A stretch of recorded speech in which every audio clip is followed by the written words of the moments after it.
improve his speech.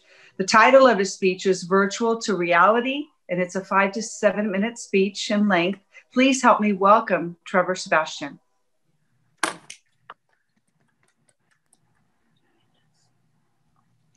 I grew up in the video game revolution. Every kid had a Game Boy, and for a shy and reserved kid, I was hooked.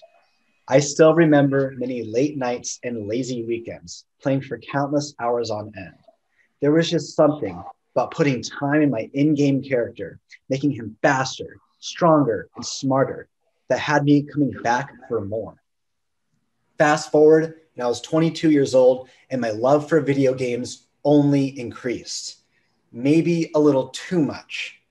There were many days where I'd wake up, play video games, and go to bed, only taking breaks to eat and use the restroom. There were even some days where I wouldn't shower or brush my teeth. You could say that it became an unhealthy obsession. One day was a bit different than the others, because this night, as I was laying in my bed, I looked up at the ceiling for hours, and at one point, I began to cry. I didn't quite understand it at the time, but looking back, it made perfect sense. For all the time that I spent in the virtual world, my real world was falling apart. That's when I realized it was time to make a change. And that became the very first step to my journey, but not a journey in the virtual world. It was a journey in the real world. Luckily, all my time spent playing video games was not all a waste, because in video games, in order to beat the game, you have to defeat the final boss. And just like in video games, in the real world, we all have bosses to defeat. So I grabbed my hypothetical sword and my shield, and I began to fight the very first boss on my journey. And that boss was fear. I've been a very timid person for most of my life, and I was highly motivated by fear. But fear is a lot like a monster that likes to live under your bed. It likes to growl menacingly and reach at you with its claws. And of course, your first reaction is to pull the covers over your eyes and wish that it wasn't there. But of course, that's not how fear works. In fact, the more that we hide, the stronger it seems to get.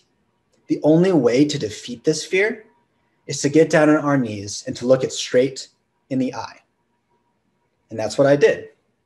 Slowly but surely, I began to push myself out of my comfort zone. I started talking to strangers and making small talk with them. I started opening up to my friends and family. I started doing things I never would have done before. And of course, it wasn't easy. There were some days where I was so emotionally exhausted from having fear right behind me, whispering in my ear all day. But eventually, that monster under my bed, he became smaller and smaller and smaller. And at one point, I could barely even hear him at all. It was at that point I realized I finally defeated the first boss in my journey, and fear was no more. Now, there wasn't much time to celebrate, because in fact, there was a second boss that was right on the horizon.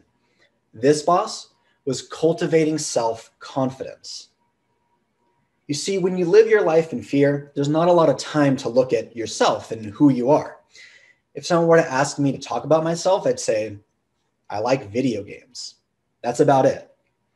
So I started really exploring out in my world to see what exactly made me, me.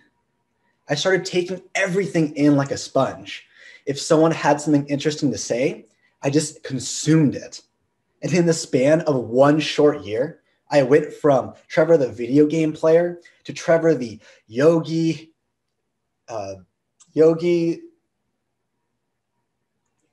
humanitarian, stoic, vegetarian. There were so many titles that I couldn't even pronounce half of them.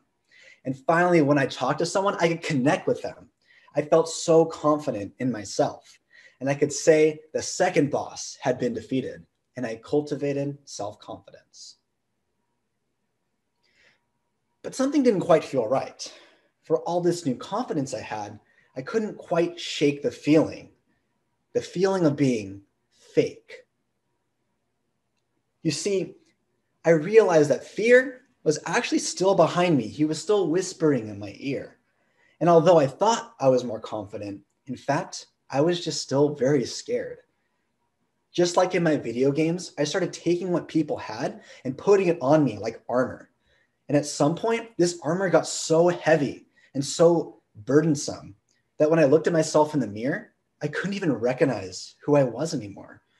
I wasn't Trevor anymore. I was some person who I couldn't even recognize. So I started taking this armor off piece by piece to really find the things that stuck with me, the things that made me who I was. And eventually, I could see myself in the mirror and I could really appreciate who I became, the journey that I had completed. And even the best part was that I was able to look at myself and tell myself that I love myself. Now, that was something worth celebrating. And at this point, I'm sure you're saying, Trevor, this all sounds great. You defeated 2 bosses in your life.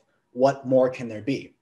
But in fact, there is one more boss that I have to defeat in my life in order to win the game. And this boss still eludes me.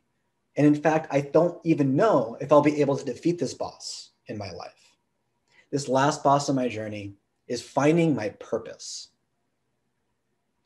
During this entire journey, the one thing I realize is that we will all only be on this earth for so much time. And at some point, we will all take our final breath.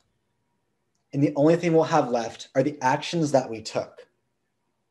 I want my time on this earth to be meaningful. I want to be able to find my purpose and be able to have this purpose every single day. And all of us here have fears that we want to defeat. We all want to have a little bit more self-confidence, and we'd all love to find our purpose. And the really great thing about it is that life is a whole lot like a video game, and it can be so much fun being on our own journeys and trying to accomplish these things. But there is one key difference between a video game and real life. And that difference is that in the real world, you only get one life. So you might as well make the best of it. Thank you.